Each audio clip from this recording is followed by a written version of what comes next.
स्वागत है आप सभी का हमारे इस यूट्यूब चैनल में। तो आज की वीडियो में देखेंगे 10 क्लास का नागरिक शास्त्र, पूरा नागरिक शास्त्र का जितना भी एमसीक्यू है, मल्टीपल चॉइस क्वेश्चन, इंपॉर्टेंट वाला सारा क्वेश्चन आपको एक ही वीडियो में मिलेगा। इससे पहले भूगोल और इतिहास का वीडियो अपलोड कर चुके हैं, ना देखा हो तो देख लीजिएगा। तो एग्ज़ाम लिखने से पहले आप एक बार ज़रूर सारा वीडियो देख लीजिएगा, जितना भी सोशल साइंस का अपलोड कर रहे हैं।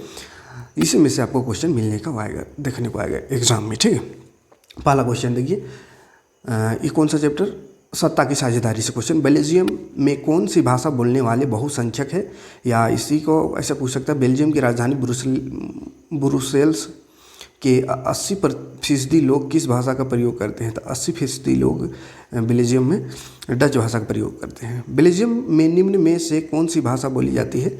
तो बेल्जियम में ऐसे देखा जाए तो डच, फ्रेंच और जर्मनी तीनों बोली जाती है, लेकिन ज़्यादा डच बोली जाती है। ठीक है, तो कौन बोली जाती है, तो तीनों। बेल्जियम में डचों की आबादी कितनी है। तो डचों की आबादी 59% है। श्रीलंका में तमिल देश की तुलना की कुल जनसंख्या का भाग है। श्रीलंका में तमिल देश की कुल कितना है जनसंख्या, 18% है।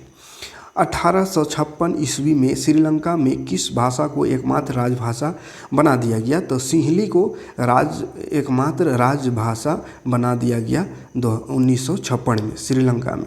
सामूहिक या सामुदायिक सरकार का उदाहरण निम्न में से किस देश में मिलता है, या निम्नांकित किस देश में सामुदायिक सरकार के प्रावधान है। तो बेल्जियम में सामुदायिक सरकार का प्रावधान है। कौन सा भाषीय समूह ब्रुसेल्स की बहुसंख्यक है। तो फ्रांसीसी भाषी। अल्पसंख्यक फ्रेंच भाषी लोग तुलनात्मक रूप से खाली स्थान से ज़्यादा समृद्ध और ताकतवर थे। तो डच से ज़्यादा समृद्ध और ताकतवर थे। श्रीलंका में दो मुख्य जातीय गुट है, सिंहली और तमिल है। सिंहली और तमिल है श्रीलंका में, है ना। निम्नांकित में से किस जातीय समूह की बेल्जियम में सबसे बड़ी आबादी है। तो डच भाषी का सबसे बड़ी आबादी है बेल्जियम में। भारत में क्षेत्रीय सरकार के लिए दूसरा नाम है राज्य सरकार। भारत में क्षेत्रीय सरकार को राज्य सरकार कहते हैं। निम्न में से कौन सा सत्ता की साझेदारी का कारण है। तो सत्ता की साझेदारी का कारण है युक्त परक और नैतिक दोनों। तो पहला और दूसरा दोनों आंसर होगा। लोकतंत्र की आत्मा क्या है जो विभिन्न सामूहिक समूहों के बीच टकराव को कम कर देता है। तो सत्ता की साझेदारी है। अगला क्वेश्चन है, श्रीलंका में सिंहली और तमिल समुदाय के बीच तनाव का क्या कारण था। तो बहुसंख्यवाद, है ना, बहुसंख्यवाद था। सत्ता की साझेदारी के संबंध में निम्न में से कौन सा कथन असत्य है, माने गलत है। तो यह अस्थिरता एवं आपसी फूट को बढ़ाता है, ये गलत है। ठीक है। निम्न में कौन बेल्जियम का एक भाषीय समूह नहीं है। तो स्पेनिश भाषी समूह नहीं बेल्जियम का। संघीय शासन व्यवस्था के संबंध में निम्न में से कौन असत्य है, माने गलत है। तो अदालतों को संविधान और विभिन्न स्तर की सरकारों के अधिकारों की व्याख्या का अधिकार ना होना, ये गलत है, असत्य है। सत्ता की साझेदारी के क्षैतिज वितरण के अंतर्गत कौन शामिल है। तो विधायिका, कार्यपालिका और न्यायपालिका, ये क्षैतिज वितरण है। यूरोपीय संघ का मुख्यालय कहाँ अवस्थित है। तो यूरोपीय संघ का मुख्यालय ब्रुसेल्स में स्थित है। बेल्जियम में डच भाषा बोलने वालों की आबादी कितनी है। तो 59% है। सत्ता की साझेदारी के ऊर्ध्वाधर वितरण निम्न में से कौन संबंधित है। तो ऊर्ध्वाधर वितरण में केंद्र सरकार, राज्य सरकार और स्थानीय सरकार आता है। ठीक है। अगला क्वेश्चन है, नियंत्रण एवं संतुलन की व्यवस्था का संबंध सत्ता की साझेदारी के निम्न में से किस रूप से है। तो नियंत्रण एवं संतुलन की व्यवस्था का संबंध सत्ता की साझेदारी के क्षैतिज वितरण से है। ठीक है, सत्ता के क्षैतिज वितरण से। बेल्जियम में सत्ता की साझेदारी के संबंध में कौन सा कथन असत्य मन गलत है। तो बेल्जियम में अलग अलग सरकार है और इसमें डच एवं फ्रेंच भाषी समुदायों का असमान प्रतिनिधित्व है। अगला है, संघात्मक शासन प्रणाली वाला देश इनमें से कौन नहीं है। तो श्रीलंका। निम्न में से किस देश में एकात्मक शासन व्यवस्था है। तो श्रीलंका में एकात्मक शासन व्यवस्था है। उसके बाद संघवाद से क्वेश्चन में आते हैं। तो संघवाद का क्वेश्चन, झारखंड राज्य का गठन कब हुआ। तो बहुत ही सिंपल क्वेश्चन है, झारखंड राज्य का गठन 2000 में ईस्वी में हुआ था। भारत में निम्न शासन प्रणाली है संघात्मक, है ना, आंसर हो जाएगा। अगला क्वेश्चन है, समवर्ती सूची में दिए गए विषयों पर कानून बनाने का अधिकार निम्न में से किसके पास है। तो संसद एवं राज्य विधानमंडल के पास है समवर्ती सूची पर कानून बनाने का। निम्न 7 आकार बनाया गया संघ का उदाहरण है संयुक्त राज्य अमेरिका। अगला क्वेश्चन है, किस शासन व्यवस्था में संपूर्ण सत्ता केंद्र सरकार के पास होती है। पूरा सत्ता केंद्र सरकार के पास होती है। तो एकात्मक शासन व्यवस्था में। निम्न में से कौन सा विषय केंद्र सूची में शामिल नहीं है? तो कानून व्यवस्था केंद्र सूची में शामिल नहीं है। भारतीय संविधान द्वारा शक्तियों का विभाजन कितनी सूचियों में किया गया है? तो 3 सूची में किया गया है। अगला है अवशेष विषयों पर कानून बनाने का अधिकार निम्न में से किसके पास है? तो संसद के पास है। पहला क्वेश्चन, पहला आंसर हो जाएगा। अगला क्वेश्चन है भारतीय संघ में इस समय है कितना है? तो 28 राज्य और 8 संघीय क्षेत्र हैं। अगला है पंचायती राज्य को शक्तिशाली और प्रभावशाली बनाने के लिए संविधान में 73वां संशोधन कब किया गया? तो 1992 ईस्वी में किया गया। स्थानीय शासन वाली संस्थाएं जो शहरों में काम करती है क्या कहलाती है? तो नगर पालिका और नगर निगम कहलाती हैं। पंचायती राज व्यवस्था में 1/3 सीटें किसके लिए आरक्षित होती है? तो महिलाओं के लिए 1/3 सीट आरक्षित है। निम्नलिखित में से कौन सा विषय राज्य सूची के अंतर्गत आते हैं? तो वाणिज्य, ये राज्य सूची के अंतर्गत आते हैं। जब केंद्र और राज्य सरकारों से सत्ता लेकर स्थानीय सरकारों को दे दी जाती है तो उसे क्या कहते हैं? तो उसको विकेंद्रीकरण कहते हैं। निम्नलिखित में से कौन सा केंद्रीय सूची का विषय नहीं है? तो विदेशी मामला केंद्र सूची का विषय नहीं है। शिक्षा, वन, मजदूर संघ, विवाह, गोद लेना और उत्तराधिकारी जैसे विषय किस सूची के महत्वपूर्ण विषय है? तो ये समवर्ती सूची के महत्वपूर्ण विषय है। पंचायती राज की मुख्य इकाई क्या है? तो पंचायती राज की मुख्य इकाई है ग्राम सभा। निम्न में कौन संघवाद की एक विशेषता नहीं है? तो विभिन्न स्तरों की सरकारों के अधिकार क्षेत्र संविधान में स्पष्ट रूप से वर्णित नहीं होता है, ये संघवाद की विशेषता नहीं है। निम्न में कौन भारत की अनुसूचित भाषा के रूप में शामिल नहीं है?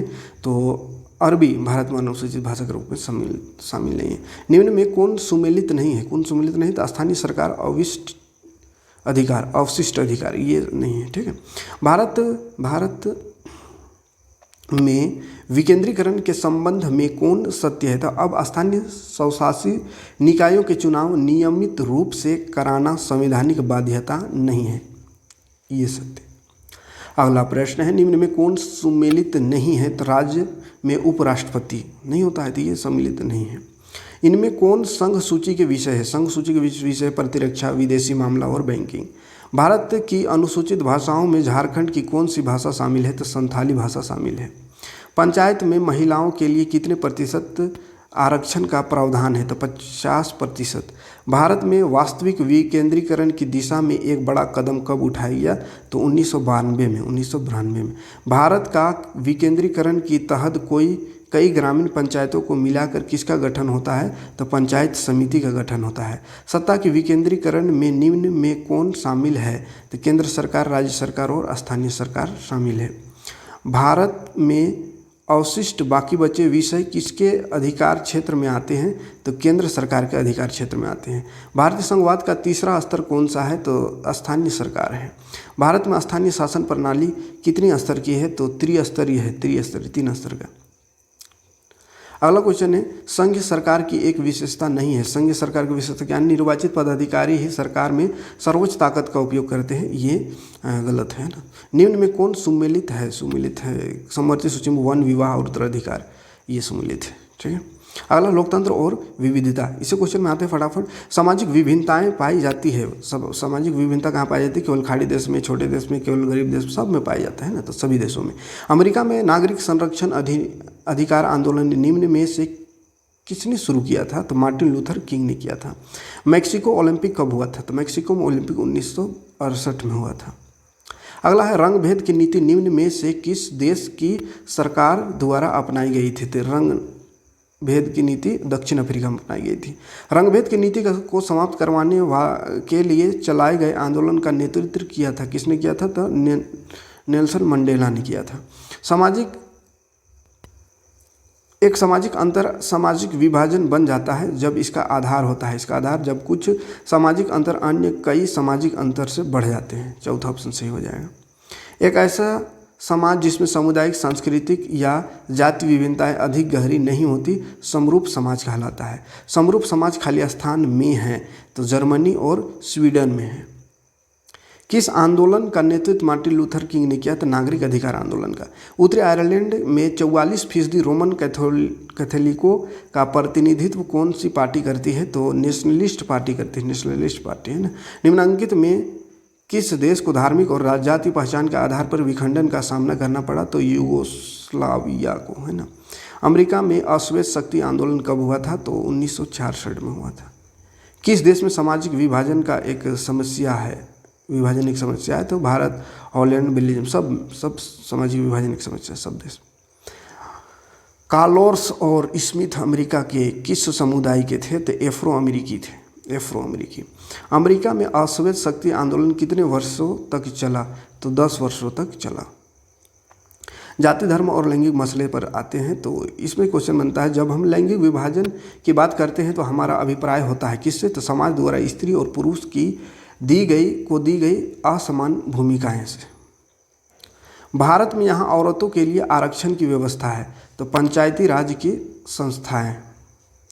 संविधान के किस अनुच्छेद द्वारा अस्पृश्यता को समाप्त कर दिया गया? तो अनुच्छेद 17 के अनुसार। भारतीय संविधान की प्रस्तावना में धर्मनिरपेक्ष शब्द संविधान के निम्न में से किस संशोधन द्वारा जोड़ा गया? तो धर्मनिरपेक्ष 42वें संशोधन में जोड़ा गया। सन 2011 में हुई जनगणना के अनुसार 1000 पुरुष के मुकाबले में स्त्रियों की संख्या लिंग अनुपात कितना है? तो 940 है। सन 2011 की जनगणना के अनुसार देश में शिक्षित महिलाएं कितनी हैं? तो 65.4% है। भारतीय समाज का स्वरूप है, तो भारतीय समाज का स्वरूप पितृप्रधान है, पितृप्रधान। औरत और मर्द के समान अधिकारों और अवसरों में विश्वास करने वाले महिला या पुरुष क्या कहलाते हैं? तो वो नारीवाद कहलाते हैं। धर्म को राजनीति से कभी भी अलग नहीं किया जा सकता, ये शब्द किसने कहा था? तो महात्मा गांधी ने कहा था। नारीवाद आंदोलन का लक्ष्य होता है, नारीवाद का लक्ष्य समानता। भारत की जनगणना 2001 के अनुसार अनुसूचित जातियों की जनसंख्या की प्रतिशत क्या थी? तो 8.6%। एक सीढ़ीनुमा संरचना जिसमें सभी जाति समूहों को उच्चतम से निम्नतम के रूप में रखा जाता है, जाति पदानुक्रम कहलाता है। भारतीय संविधान के बारे में इनमें से कौन सा कथन गलत है? तो यह एक धर्म को राज के धर्म बताता है, ये गलत है। जन संघर्ष और आंदोलन से क्वेश्चन देखते हैं। निम्न में से किस वर्ष नेपाल में पुनः लोकतंत्र की स्थापना हुई? तो 2006 में। बोलीविया में विद्रोह हुआ था लोकतंत्र की बहाली के लिए। बोलीविया में जल आंदोलन का नेतृत्व किसने किया था? तो जल आंदोलन का नेतृत्व फेडेकोर ने किया था।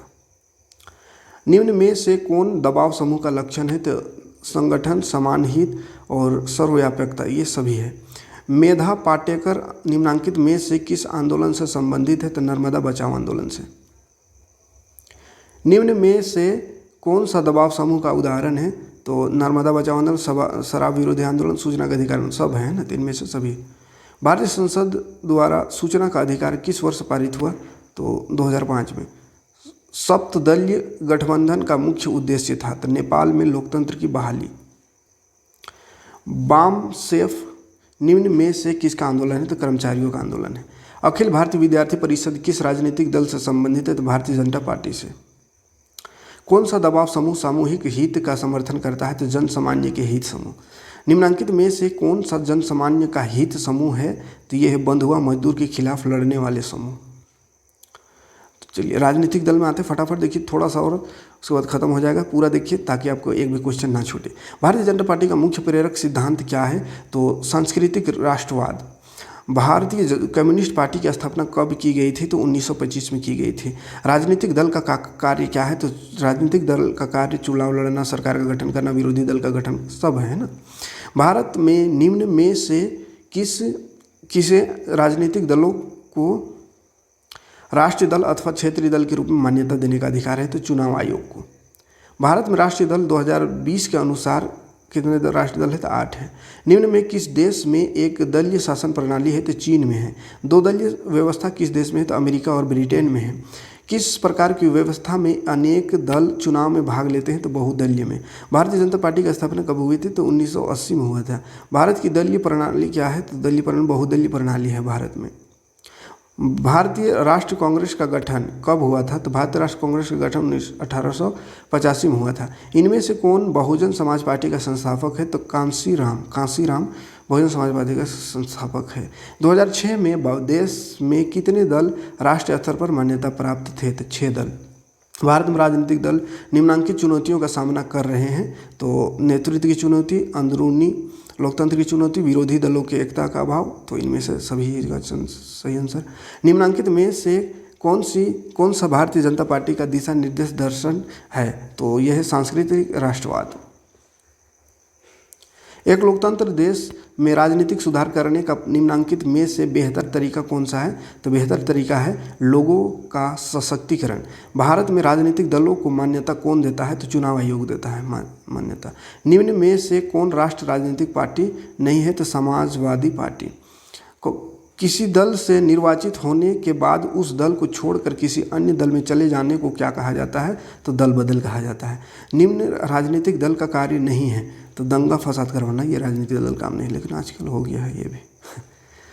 तृणमूल कांग्रेस की सरकार निम्न में से किस राज्य में सत्तारूढ़ है? तो पश्चिम बंगाल में। निम्नलिखित में से किस राज्य में शिवसेना का क्षेत्रीय राजनीतिक दल के रूप में पाई जाती है? शिवसेना तो महाराष्ट्र में पाई जाती है। निम्नलिखित में से किस राज्य में बीजू जनता दल का क्षेत्रीय राजनीतिक दल के रूप में पाया जाता है? तो बीजू जनता दल उड़ीसा में है। ठीक है, उड़ीसा में। वह व्यक्ति जो किसी पार्टी समूह अथवा दल के प्रति पूर्णतः समर्पित हो क्या कहलाता है? तो समर्थक कहलाता है। अगला प्रश्न, अगला आते हैं लोकतंत्र के परिणाम। इनमें से कौन गैर लोकतांत्रिक देश है? तो पाकिस्तान गैर लोकतांत्रिक देश। लोकतांत्रिक सरकार उत्तरदायी है लोगों के प्रति।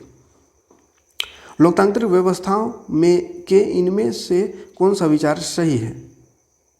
लोकतांत्रिक व्यवस्थाओं में सफलतापूर्वक क्या होता है? तो राजनीतिक गैर बराबरी के विचार को समाप्त कर दिया जाता है। तो ये आंसर सही होगा। अगला क्वेश्चन है, लोकतंत्र के मूल्यांकन के लिहाज से कोई एक चीज़ लोकतांत्रिक व्यवस्थाओं के अनुरूप नहीं है? तो व्यक्ति की गरिमा। अगला क्वेश्चन है, लोकतंत्र व्यवस्था को राजनीतिक और सामाजिक असमानताओं के बारे में किए गए अध्ययन बताता है कि लोकतांत्रिक व्यवस्थाओं में असमानताएं बनी रहती है। ये दूसरा ऑप्शन है। व्यक्ति की गरिमा और स्वतंत्रता की सुरक्षित रखने के लिए सबसे अच्छा सरकार कौन है? तो लोकतंत्र सरकार है। निम्नलिखित में कौन से लोकतंत्र से मेल नहीं खाता? तो व्यक्ति विशेष का शासन, ये नहीं मेल खाता है। तानाशाही सरकार निम्न के प्रति उत्तरदायी होता है? तो किसी के भी प्रति नहीं होता है। इनमें से कौन लोकतांत्रिक देश है? तो भारत लोकतांत्रिक देश है। अगला क्वेश्चन है, निम्न में कौन सी बात अलोकतांत्रिक सरकार में नहीं पाई जाती है? तो पारदर्शिता नहीं पाई जाती उसमें।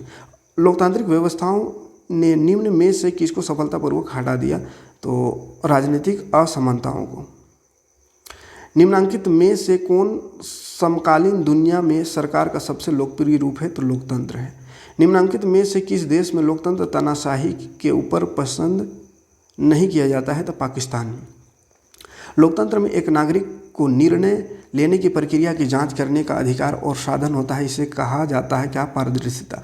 निम्नलिखित में से कौन सा एक लोकतंत्र में संघर्ष को हल करने का तरीका नहीं है? तो सशस्त्र क्रांति।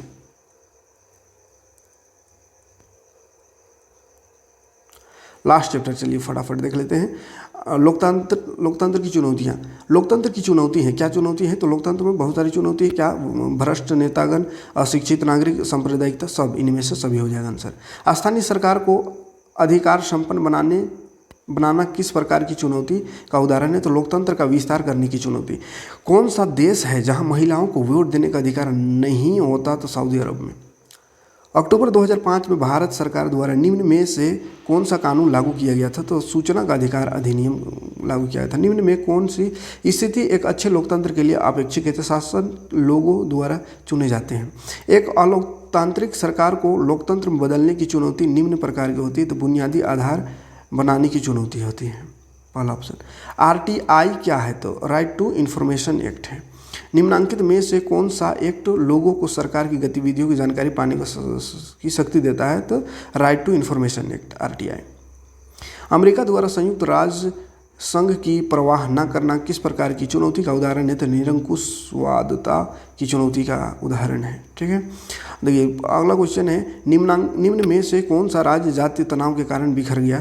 तो योगोलिस्तान, क्या है? योगोस्लाविया। इराक में नई सरकार अपनी सत्ता को स्थिर और मजबूत करने में असफल निम्न प्रकार की चुनौती है। तो बुनियादी है वहाँ का। लोकतंत्र की विभिन्न चुनौतियों के बारे में सभी सुझाव या प्रस्ताव क्या कहलाते थे? राजनीतिक सुधार। तो इतना क्वेश्चन जो कि पूरा नागरिक शास्त्र सिविक से इसमें ख़त्म होता है। पूरा जो भी वीडियो देखे होंगे उम्मीद है कि अच्छा लगा होगा, और यहीं से क्वेश्चन देखने को मिलेगा, इसलिए पूरा देख लीजिएगा बढ़िया से 1-2 बार, और ताकि कोई भी क्वेश्चन जो है मिस ना हो आपको बोर्ड एग्जाम में। ठीक, मिलते हैं नेक्स्ट वीडियो में। Thanks for watching. जय हिंद, शुक्रिया।